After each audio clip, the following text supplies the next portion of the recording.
I'm a Christ follower, number one, man. But I say, religion and faith is very personal. So I'm never going to push my stuff on people, but I'm going to say who I am. And that's the biggest guiding factor in my life. And so when I study Jesus and his life, my favorite all-time passage of watching him is he discovers a man who's been, I think, paralytic for 22 years. He can't move.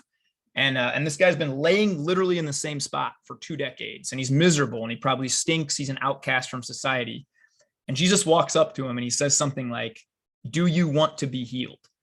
And the guy gives him 10 excuses. And he says, "You don't understand, man. I can't walk. All these people are against me, this." And he says, "No, do you want to be healed?" And so I think, as somebody who's trying to emulate Christ and be a Christ follower, I have to ask myself that question with everybody. Do they want to be healed? I can lead a horse to water. I can maybe give them a few tips or things that have helped me and share my journey in hopes it inspires them. But at the end of the day, if they don't want to be healed, if they don't want to put that work in, if they don't want to do the things themselves that it's going to take, because we all know it's easier to lay on the couch, it's easier to snooze, it's easier to eat the bad food, it's easier to do these other things, but that has a cost. Easy has a cost too.